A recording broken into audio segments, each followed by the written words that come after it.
Everybody, it's Trent from Austin Custom Brass. Hope you're having a great day out there today. We're going to talk a little bit today about sweet notes. Now you might be saying, sweet notes, does one note taste better than the other? I mean, it sounds like a silly concept, but it's this concept that older musicians, especially musicians of the swing era, used.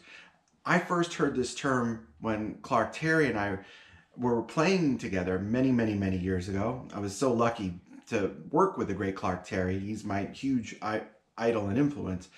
And I remember him telling me many times, hey man, you gotta play those sweet notes on that tune. You gotta play those sweet notes on that tune. And I was like, I have no idea what he meant.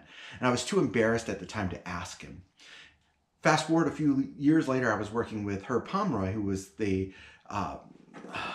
one of the greatest jazz educators who ever lived, and fantastic musician who played with Charlie Parker. And he said the same thing to me on a gig. And I said, okay, dude, I need to ask you, what does that mean? What does a sweet note mean? And he was like, very simple. He goes, a non-diatonic chord tone.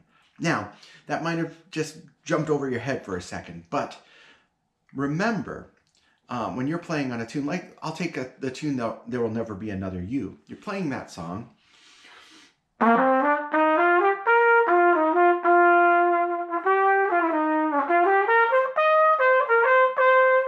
You could probably play a solo in the whole key of F major for trumpet, E flat concert.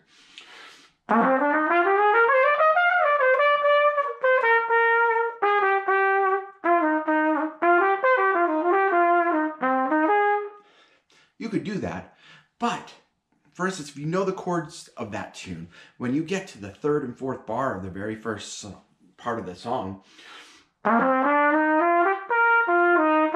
you have E minor 7 flat 5. I'm talking trumpet pitch, but next bar is really important. It's an A7, and it can have alterations because it's part of a minor 2/5.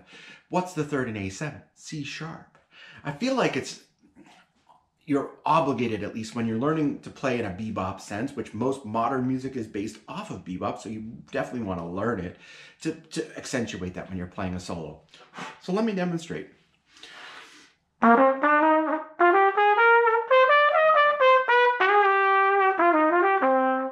Just giving that C sharp there means that the listener, even if they're not an educated listener in terms of chords and harmony, they can follow along with the progression. The next time in this song it happens is when you're doing the 2/5 in A flat concert, or on trumpet, B flat concert. So you should give the third of the C minor 7, which is an E flat, which is not in the key of F major. It's a non-diatonic chord tone. So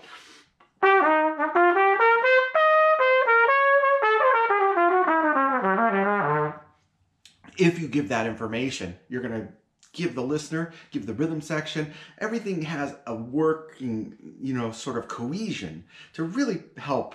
And then, so for instance, another chord that a lot of people miss in There Will Never Be Another You is the G7 near the end of the first day, F7 concert. Well, what's third in G7? It's B natural. What's not in the key of F major? B natural, right?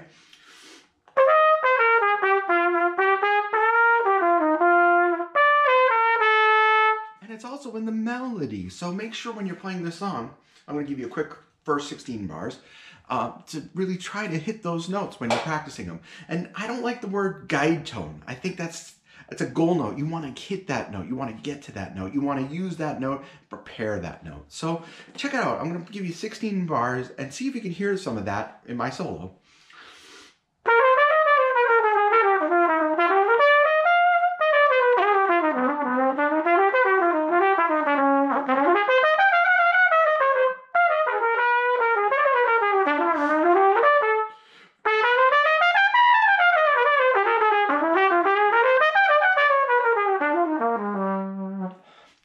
So start learning those sweet notes, and it's going to really propel your improvisation a lot further.